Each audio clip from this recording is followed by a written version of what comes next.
Thanks so much for joining us today.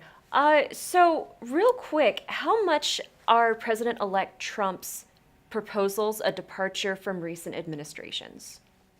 So we have discussed this internally, and I think there's a lot of assessment out there in the marketplace as well. But, I think from a big picture, our assessment is that the kinds of things that Trump is thinking of imposing, the nationalist trade policies, whether you believe they're right or wrong, really haven't been implemented since Herbert Hoover in the 1920s.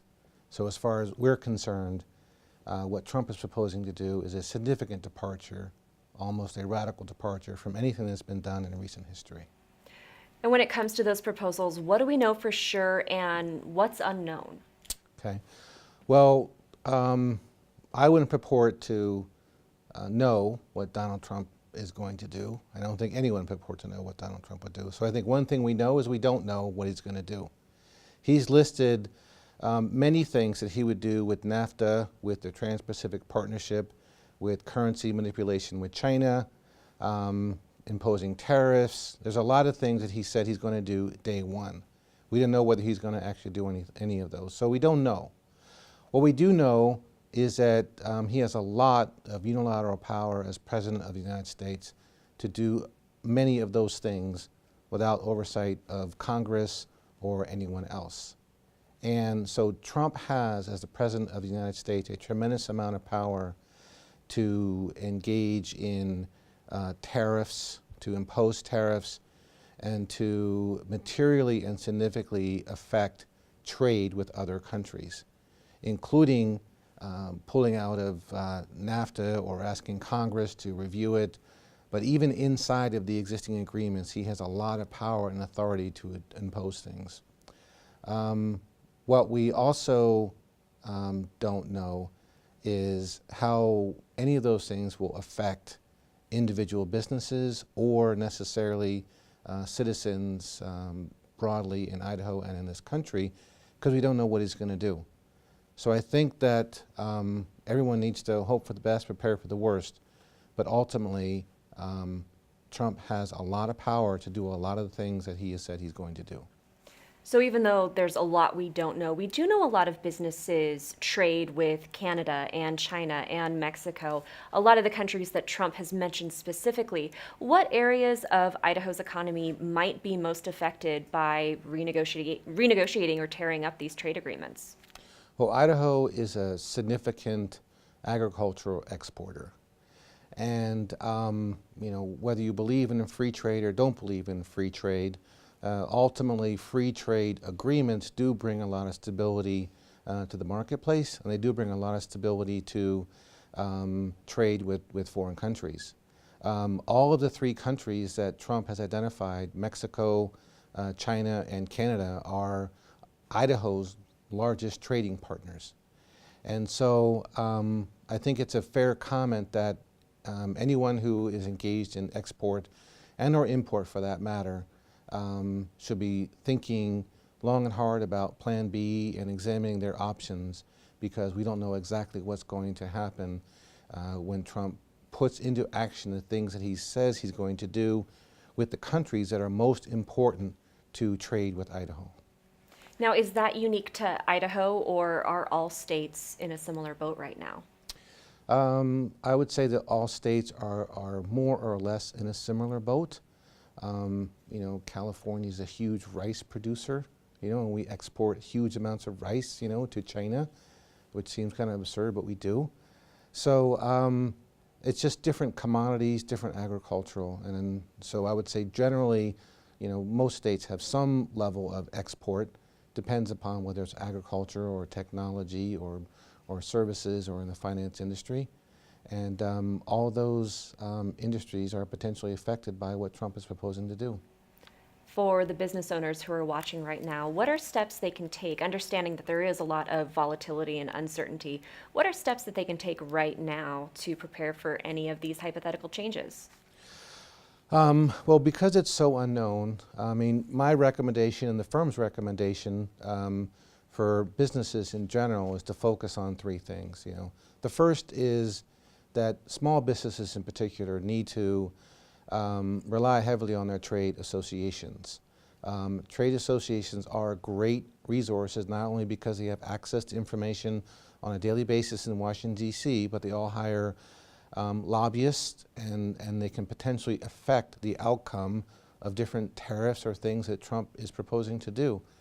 So any Idaho business that is a member of or part of a trade association needs to dust off, their contacts and their relationships, reach out to them, and rely very heavily on the information that they can get through leveraging their trade associations. The second thing I would recommend that Idaho businesses do is to, as I said earlier, hope for the best, plan for the worst. Because China, Mexico, and Canada are such large trading partners, there are other trading partners all over the world, and that may not be engaged in a trade war with the United States, or may not be negatively affected by some of the things that Trump is proposing to do.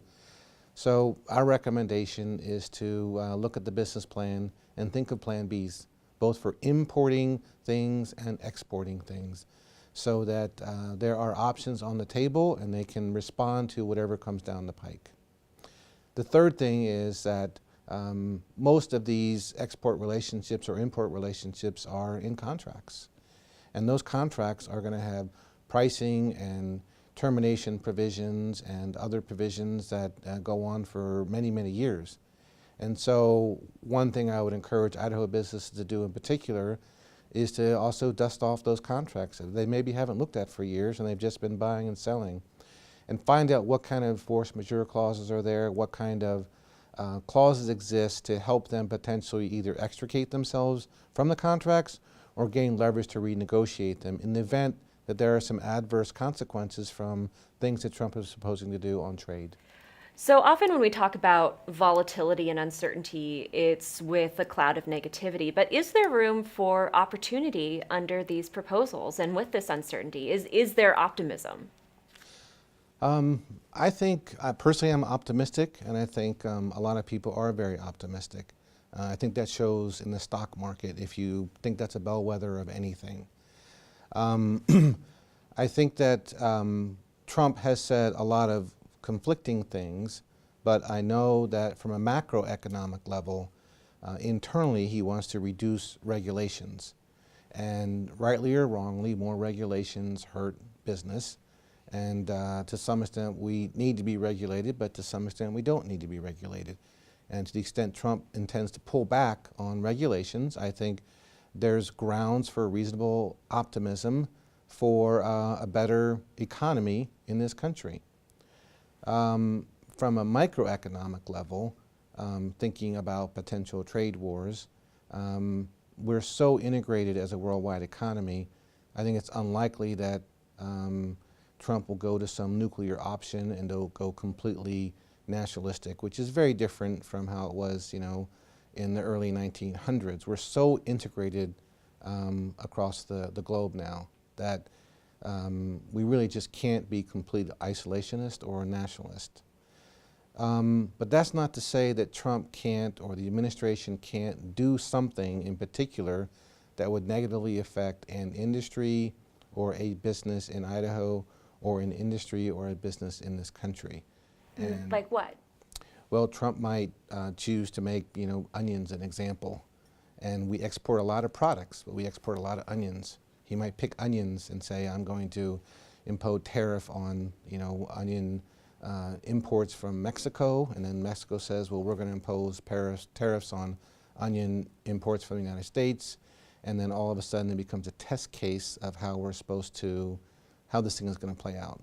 But ultimately, what Trump has said time and time again is that he just wants to make better deals. He wants to operate and negotiate from a position of strength, not weakness. And so, and he has said that over and over again. He's a businessman, not a politician. He's surrounded by a lot of intelligent and experienced advisors.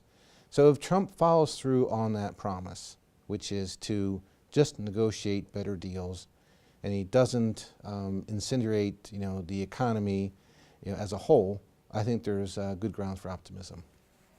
I've heard some of these proposals described as protectionist or nationalist, and it doesn't sound like it's that easy, that it's that black and white. It seems like there's a lot of nuance there. Um, I think that following up on my earlier comments, we're so integrated, in the worldwide economy. We don't have the ability to build a wall, if you will, economically. We just can't do it. Too many people would be hurt, too many businesses would be hurt. And so Trump is going to be limited by the practical effects that some of these things he's proposing will have on our economy. So I think that the idea that we can be completely nationalist and build a wall economically is just not going to fly. And I just don't see any way that that happens. And I think that Trump talks a big talk, but ultimately, he carries a big stick, but speaks softly. And hopefully he'll use that big stick to negotiate better deals, as he said, and we won't have any kind of negative reversion in the economy. It's funny that you said Trump speaks softly, because that wasn't my impression of him at all. Well, I think that if you look at the way he's handled himself after the election, he's extended olive branches to a lot of people. He even has, Mitt Romney in New York as we speak, being interviewed for Secretary of State. And so, and they both said a lot of negative things about each other. So that's what I mean by, he carries a big stick, but ultimately he's a businessman. He wants to strike good deals, and I think he wants to do good for our country and our economy.